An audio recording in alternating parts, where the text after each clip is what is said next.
inyong lahat. Kami pala ang pangkatlo na magre-report sa pagbasa at pagsulat tungo sa pananaliksik. At ako pala si Daniel G. Sumabula. Ako naman si Violet S. Makita. Ako naman si Melody Sisto. Ako naman si Maria Indito Machado. At ako naman si Sheila Bonal. Ako naman si Marta Sisto. Ang unang tatalakayin natin ngayon ay mga kaluluwa sa Kubonoy ni Efren Abuet, refleksyon ng mga kamalayang sosyo-politikal sa bansa. Malaki ang mga ginagawa ng kamalayang Pilipino sa puwersang anyong sosyo-politikal ng bansang Pilipinas. Ang mga mamayan sa lahat ng sektor ng lipunan ay nagkakaroon ng ugnayan, malaking impluensya ang nagkakawa nito sa pagbubuo ng kaasahan ng mga mamamayan at sa pagbuo ng kanilang mga nililiin sa loobin at paniniwala. Pinatuloyan ng ating kasaysayan na ang pananagan ng gaywan sa ating bansa ay mabalaking papel na ginagampanan sa pag-uugnay na naganap kabilang na ugnayan sosyo-politikal na hanggang sa kasalukuyan ay sinasalamin pa rin sa ating henerasyon.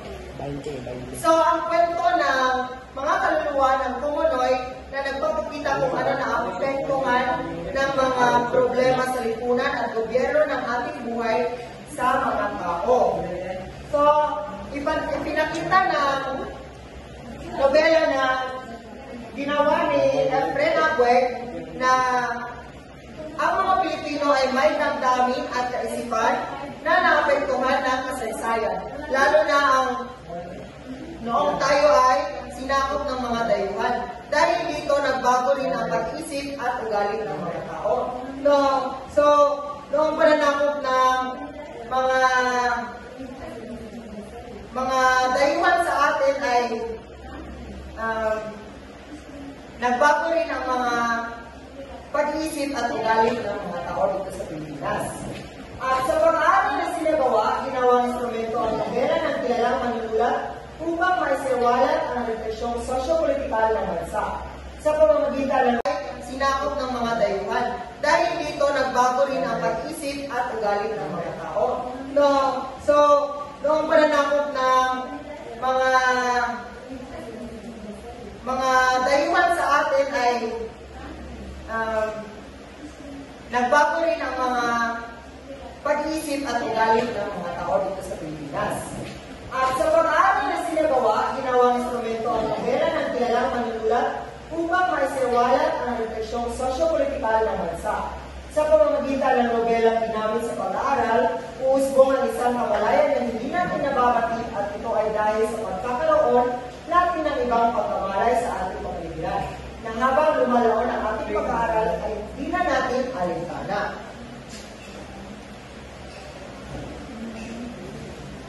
Ang politikang pagtatalakay ng ugnayang sosyo-politikal. May malaking pananagutan ang panitikan sa ugnayang sosyo-politikal sa bansa. Ang panitikan ay hindi lamang pagpapahayag ng damdamin ng tao na nauukol sa mga bagay-bagay sa kanilang paligid, kundi isang makapangyarihang lakas na may bahaging ginagampanan sa pakikipag-ugnayan ng palipunan. So, ang panitikan ay ginamit ang nobela bilang paraan para makita natin ang nangyayari sa lipunan natin tulad ng kahirapan, korupsyon, at kawalan ng katarungan. Na minsan hindi natin napapansin sa pagbabasa at pag-unawa sa kwento, natututo tayong maging mulat o aware sa mga problema ng ating bansa at kung paano tayo nakatulong sa pagbabago.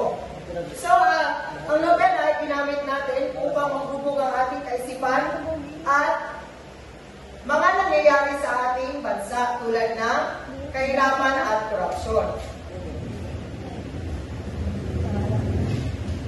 So, ayon kay Scott, 1974, ang pag-uugnay ng panlipunan ay nakadaragdag ng lakas ng manunulat upang ito'y gawing kasangkapan sa pag-aaral ng politikan, sapagkat ayon sa kanya, ang mga ugnayang panlipunan ay politikan na masusuri bilang salamin ng lipunan. So, ang panitikan na sinabi ni... So, ayon kay taong 1974, ang pag-uugnay ng panlipunan ay nakadaragdag ng lakas ng manunulat upang ito'y gawing kasangkapan sa pag-aaral ng politikan, sapagkat ayon sa kanya, ang mga ugnayang panlipunan ay politikan na masusuri bilang salamin ng lipunan. So, ang politikan na sinabi ni Scott ay hindi lamang basta kwento o akda o tula, ay isa rin itong paraan para ipakita ang tunay na kalagayan ng lipunan. Sa pamamagitan ng politikan ay ipapahayag ang mga problema sa lipunan at gobyerno at natutulungan ang mga tao na maging mas mulat sa mga isyong panlipunan.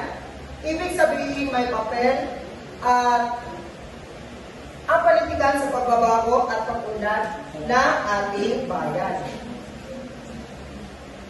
Ayon naman kay Mueller 1973, ang anumang anyo ng komunikasyon na gumagamit ng wika ay may politikal na bahagi ng lipunan na maaaring makatulong sa legitimation.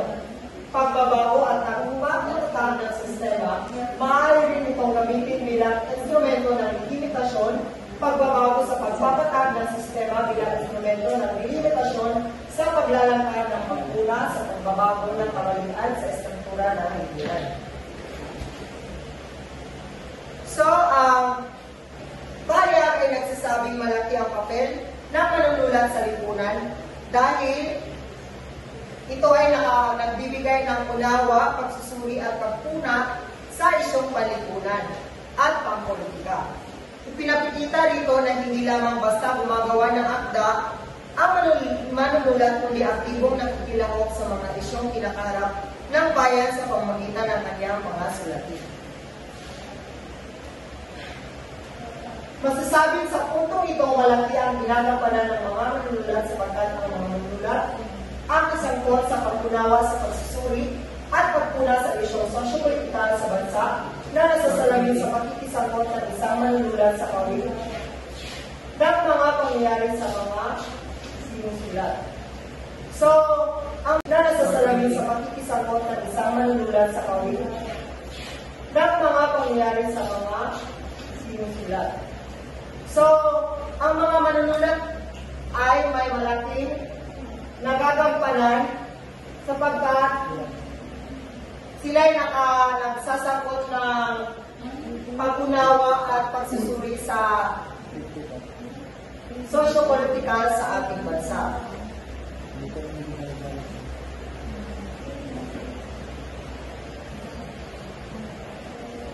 Papel ng politika, lalo na ng nobela, sa pagbubog ng damdamin at kamalayang socio-politikal, ang politika ay mabisang instrumento sa pagbubog ng damdamin at isipan ng tao sa lahat ng panahon.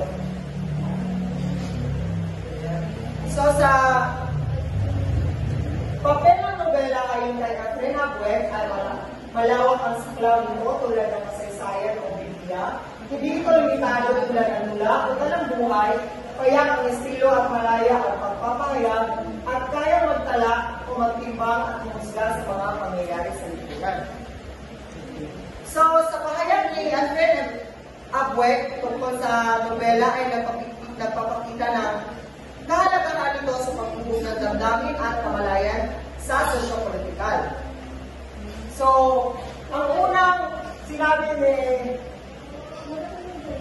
Catherine Abuet ay malawak ang saklaw nito, na ang nobela ay may saklaw na kasing lawak ng kasaysayan o Biblia na ibig sabihin kayang buhin ito ang maraming aspeto ng buhay o mula sa personal na karanasan na sa hanggang malawakang usaping palipunan at pagpolitika. At pangalawa, hindi ito limitado.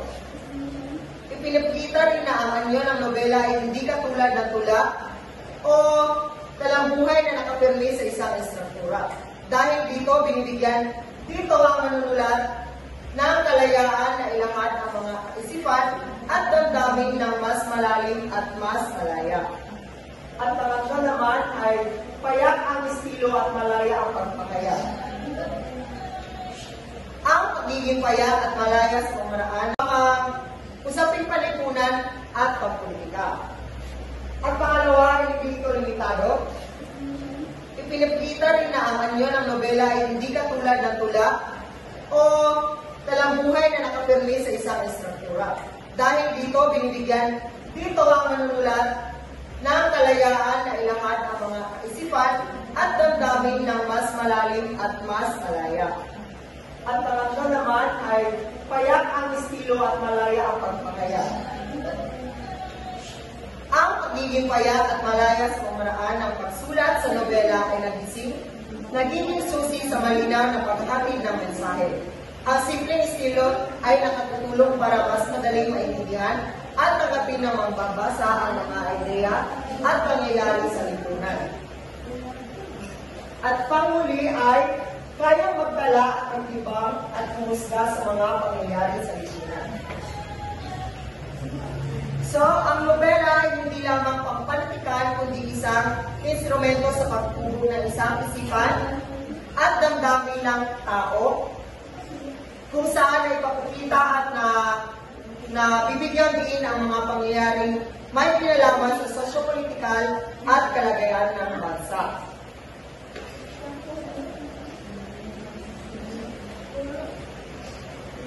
Dumako naman tayo ngayon sa halimbawa. Mga kaluluwa sa Pinoy na Efren Avenue. Ipinapakita ang kalagayang sosyal gamit ang realistikong pamamaraan. Ugnayan ng politikan sa lipunan at politika. Politikan ay refleksyon ng lipunan. Ayon kay Patro Sentio Daniel Forti, kung may pagbabago sa politika, may bagong ideya sa lipunan. So, si Efren Abueg ay isang kilalang Pilipinong manunulat na kilala sa kanyang realistikong pamamaraan. So, kapag sinasabi natin realistikong pamamaraan, ito ay sumasalamin sa totoong kahirapan ng buhay. Halimbawa nito, yung mga tao sinamsamantala ang kahirapan at ang kanyang mga isinusulat. Dumako naman tayo ngayon sa halimbawa.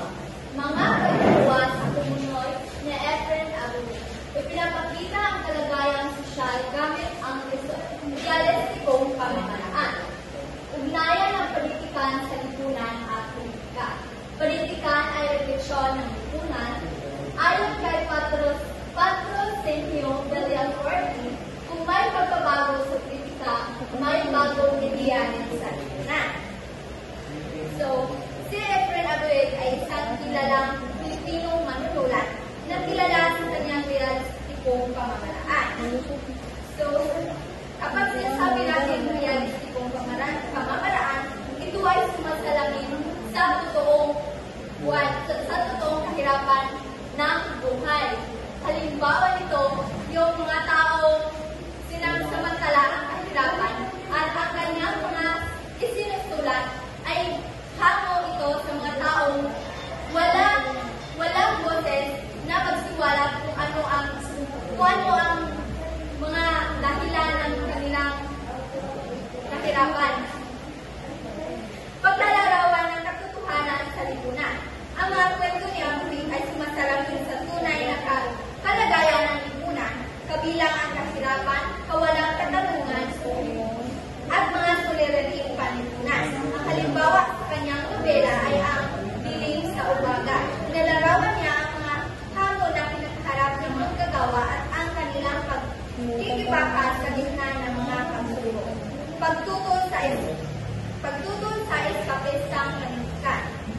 Kabilang sa manunulat na tumututol sa kwentong eskapista na karaniwang noong dekada 60, kasama sina Ave Perez, Rico Gobernador Velasol at Edgardo Enriquez, nagsulat sila ng kwentong tumatalakay sa mga tunay na isyu ng lipunan. Ang realistikong pamaraan ni Abueg ay nagbibigay daan sa mas malalim na pag-unawa sa mga isyong panlipunan sa Pilipinas. Ang salitang Pumunoy ay tumutukoy sa isang malambot at malalim na putikan na humihigop o lumulubog ang anumang pumapak dito. Sa talikhagang kahulugan, ginagamit ang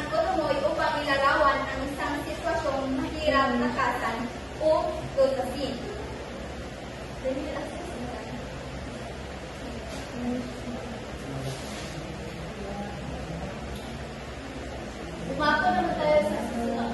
Si Efren Abuig, tagapagsiwalat ng realidad ng buhay. Si Efren Abuig ay isang mangatatha at mobilista na tumatalakay sa realismo sa lipunan. Sa mga kaluluwa sa Pumunoy, inilarawan niya ang kahirapan, pang-aari at mga aktivismo ng kabataan. Ang kanyang mga akta ay nagpapakita ng sosyal at politikal na realidad. So, ang ginamit ni Efren Abuig ay ang totoong pangyayari na nakikita niya sa pang-araw-araw at ito ang kanyang basihan sa pagsulat ng mga nobela.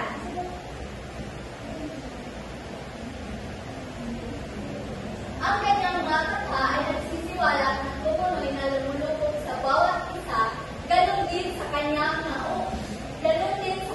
nauna ng mga kata, kabilang na ang bilib sa umaga na pinagkalooban ng unang gantimpala sa patimpalak ng Iwalway noong 1967 at ang maigling pintong kamatayan ni Tio Samuel ay nagtamo ng unang gantimpala sa Balaka noong taong 1967. So ang kanyang sinusulat ng nobela ay pinangalan ito noong 1967. Sa pagsiwalat sa atin na Efren Abuig sa Pumunoy ng realidad, mas naunawaan ang malalim na kahulugan nito.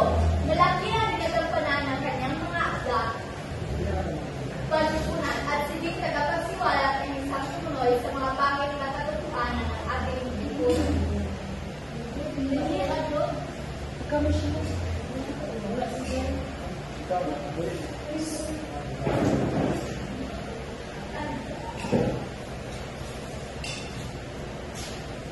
Ikat ka doon na ako kung asal. Kaya na video. Nagsaday. Magandang hapon muli. Ngayon naman ay tatalakayin natin ang mga thriller at mga karunungan ang paglalakad na ginawa ni Efren Abuig sa kanyang ito ni Mario na isa sa mga pangkakaling tauhan. Isa siya sa nagbigay kulay sa simbolo ng nobela bilang isang maluluwas sa kulunay na lubog na mas lalo pang nagpakalubog. Sa ating lipunan, ang isang kamalian hindi kailanman may pagiging na isa pang kamalian. Totoong nabahasa niya, ngunit ang pagdamay sa kanyang napakungan ay walang kapatawaran at kailanman at ito ay naging binawan. Dito naman ay ang sinasabi dito ay mga tarungan at mga twiran ang paglantad ni Efren Abuig sa kahinaan ni Mario. Isa siya sa mga kaluluwang lubog o ang ibig sabihin ay nasa sitwasyong kasalanan o pagkabulog sa moralidad. Sa halip na magsumikap na makaahon, mas lalo pa na pinapalala ang kanyang kalagayan. Totoong biktima si Mario sa pagdadakasa. Kaya may simpatya siya sa kanyang sitwasyon. Ngunit dalhin mo ako sa doktor. Doon sa hindi akong kilala, baka mabutis ako, ang mahalaga ay hindi ang abortion. Pagbibig ng sarbol sa sinabi ko nga ng walang kalapat-lapat, ay ang pagbabantay ng Mario sa mga para kay Atty. Buto, lahat ay nabibig ng kaya. Ang kasigatan, kapangyarihan, at ang kayamanan ang makakatulong sa kanyang pangangailangan. Ipinapakita dito na si Atty. Buto bilang isang tao ay walang dikento sa siyo. Simula ay pinakakasisip lang na ang tao ay dapat mamuhay sa sinisip paraan. Inilarawan ni Atty. Buto, Mario at Bayan bilang isang existentialista na malayang nakapagpigil ng mga bagay na makakabuti sa kanyang sarili at siyang tayong may responsibilidad at maaaring maganap sa kanyang buhay sa kanyang siya'y magpapil. Nang dito naman, ngunit ang sabihin niya na dalhin mo ako sa doktor, ito ay responsibilidad at maaaring maganap sa kanyang buhay sa kanyang siya'y magpapil. Nang dito naman, ngunit ang sabihin niya na dalhin mo ako sa doktor, ito ay pinapakita rito na ang kanyang pagpiling gawin ay ang abortion. Ang abortion ay nilalarawan bilang pagpatay na insekting sanggol sa walang katatawaran. Ito ay simbolo ng mas lalo pang pagbalubog ni Mario sa kasalanan. Kaya siya ay mas lalo pang nagkakalubog sa puno. So ang lahat ay, ang bahagi ng nobela ay nagpapakita ng pagbagsak ng moralidad ng mga tauhan, lalo na ni Marilo at Atty. Bundok. Si Marilo, bagamat biktima, ay pinili ang maling paraan o ang abusyon, kaya siya ay mas lalo pang nalunod sa kasalanan. Si Atty. Bundok naman ay isang tao ginagawang sentro ang buhay, ang pera at ang kapangyarihan sa luhat sa mga prinsipyo at kabisihan. Pinapakita na lahat tayo ay may kalayaan, pero may responsibilidad din tayo sa mga posisyon ginagawa natin. Ganoon pa man sa nobela ito, dabang-dama natin ang alat ng mga kilusan at kaisipang kabayan na nagbubumiyaw sa ating mga lipunan, tatak nasyonalismo at ayon si Maitri na pagpapakuluyan. At ito nga ang isa sa naging dahilan upang si Bayani ay masuot sa napakaraming problema. Hindi ba't ang mga nasa Pilipinas sa pangalaman sa imperialistang dahilan? Ang nagbibigay ng suporta ni Atty. Bundok, ganoon din ang mga senador sa likod niya, ang kumakaroon na imperialistang dahilan sa mga illegal transaksyon na sa kisugdulan pang ipinapalaki lang yan at kabaong sa hirap ng sambayan. Ito ay simbolo ng mas pagkalubog ni Marilo sa kasalanan. Kaya siya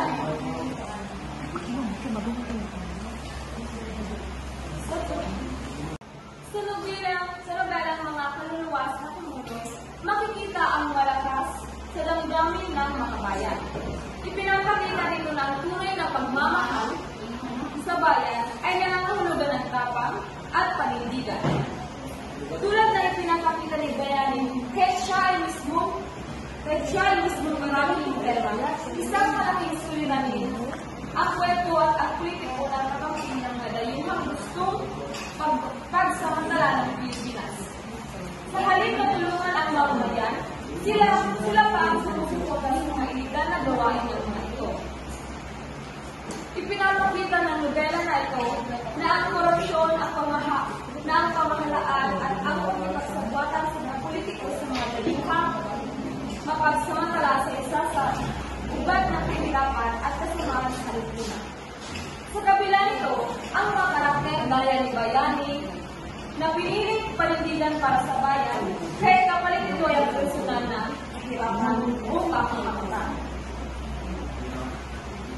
Ayon kay Claro M. Lecto, 1976, kilala ng tagapagtaguyod ng nasyonalismo ng bansa. Bagamat lumasap tayo ng kasalanlan, ngayon ang ating kabuhayang matabas ay nangasalalay kamay ng dayuhang halos lang ang ating inaangkat na pangunahing kailangan maging ng nakina, mga kagamitan ng pagsasangka at industriya, gayon din ang mga kapitan sa luho ay pawang pagbutuhan ngayon sa ibang bansa. Lumalabas na tayo'y malaya sa politika, ngunit alipin sa kabuhayan at ikinabuhi. Sa puntong ito, ipinabati din na ito na hindi tayo malaya, kahit ang ating mga politika sa nibila ay may pagpisitin sa Persia ni Atty. Bundok sa mga imperialistang dayuhan, ay nagpapatunay na sila na ang politika at ang sistema ay patuloy maihawak ang madayuwang sa noon din ang politika. Dito naman, ayon kay Claro M. Lecto, kahit malayo ang Pilipinas sa politika, nakadepende pa rin tayo sa ibang bansa. Pagdating sa kabuhayan, halos lahat ng ating gamit at produkto. Magandang hapon po sa inyong lahat. Ngunit papapansin na habang ang nobela ni Efrain Abig ay nakikipag-ugnayan sa lipunan ng politika, ito'y nakasandig pa rin sa elemento ng individualismo ay ang pagkipagtunggalian sa tao sa kanyang sariling kalooban. Ang realismong pantauhan ay naging kapanipaniwala sa nobela dahil ito'y ordinaryong mortal na kakitaan ng mga kahinaang pang-individual. Si Bayani ang pangunahing tauhan na may lalarawan bilang isang marginal man na ayon sa Kenji Sosyo So alam natin lahat na ito ay pinapakita ng emosyonal na bigat ng pag-ibig na ito rin ay maaaring pagbabago o mapatibag sa matagal ng pinaniwalaan sa isang tao. Sa ating lipunan, pagkamat mahalaga ang prinsipyo, binibigyan din ng halaga ang sarili nating kaligayahan. Kaya, minsan, kahit matuwid ang paniniwala, kayang kalimuran ito alang-alang sa pag-ibig o para sa ating mga mahal sa buhay.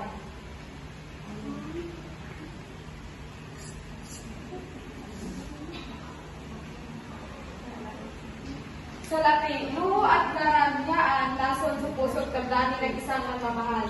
Mga mababang ori ng pagmamahal na maipagkaloob ng isang lalaking pawang pagnanasa lamang ang kaligayahan. At ito si Attorney Bundok. Ito rin ang lasong na lumubog at nagbaon kay Mario sa kumunoy ng kasalanan, mga bunga hinog sa pilit na inantig buong buo ng materialismo. So ito ay nagpapakita ng tensyon sa pagitan ng paniniwala sa personal na damdamin. Ito rin ay pinapaliwanag kung paano ang isang individual, lalo na ang konteksto ng lipunan at politika. Ito ay maharap sa mahirap na desisyon sa pagitan ng ideolohiya at damdamin at Samantala, ang kanya ng emosyon ni James Lyon ay walay nais palitawin at ni Abuel sa mosyon ni Manilaw na ang persepsyon ng katawan ay nasasalig sa emosyon na ang emosyon ay parang nadarama na sa ating katawan dahil nagdaramdam tayo kapag tayo'y lumuluha, nagagalit tayo kapag tayo'y nasasaktan, nakikiusap tayo kapag tayo'y nalalamangan. Pag daramdam, galit at pakiusap, simbula ng iba't ibang nadarama ni Marilaw. Ni Magsip ng lapastanganin siya ni Ate Bundok, ngunit nanaig pa rin ang pagkapusong kabay mahina, marupok at madaling masaktan. Lakas ng loob, tapang, tibay at tatag. Mga katangian,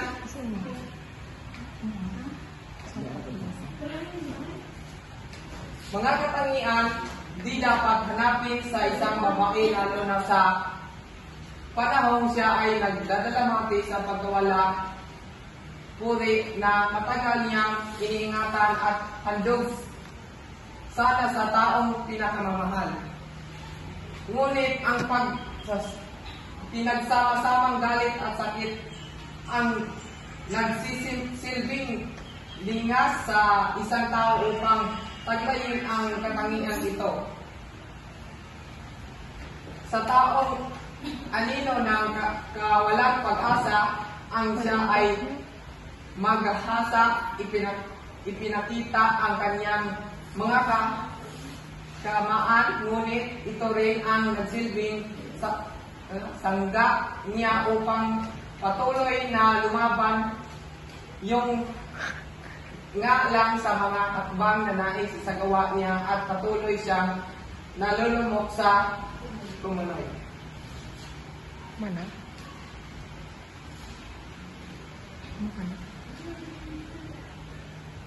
Ipinakita ni Efrain Abueg ang kanyang politiko bilang masama.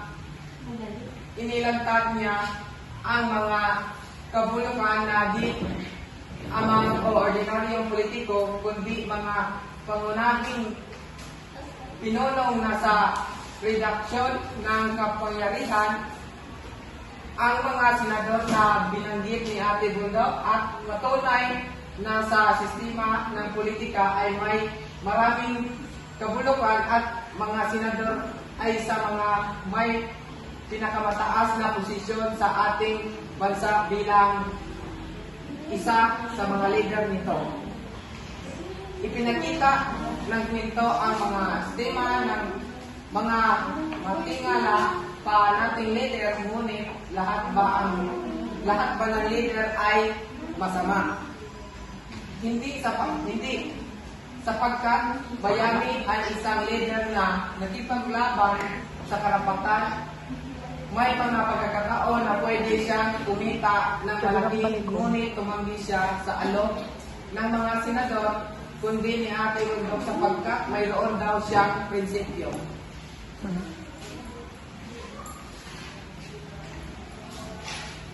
Ang moralidad ay integridad ng isang leader ay mahalagang batayan ng bunduking pamumuno. Dapat siya ay magsilbing inspirasyon at konsensya moral ng bansa, ngunit sa larangan ng politika. Madalas nating natatampunan ang mga mangaral na layang pansariling interes at labis na paghahangad sa kapangyarihan.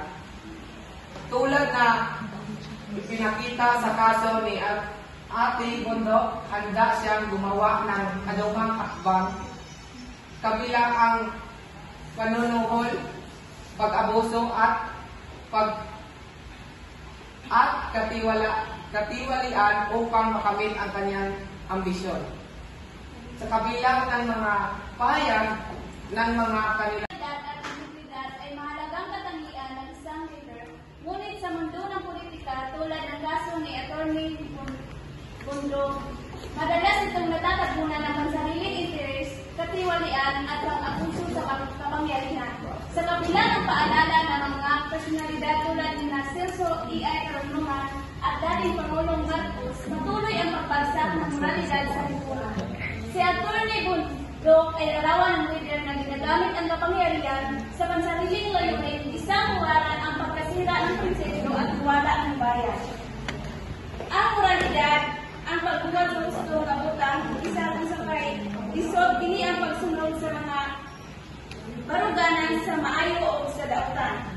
Ang integridad, ang pagkaparyo sa inyong mga pulong o mga buhat, kini ang pagkamatinod-anon sa tanang utang.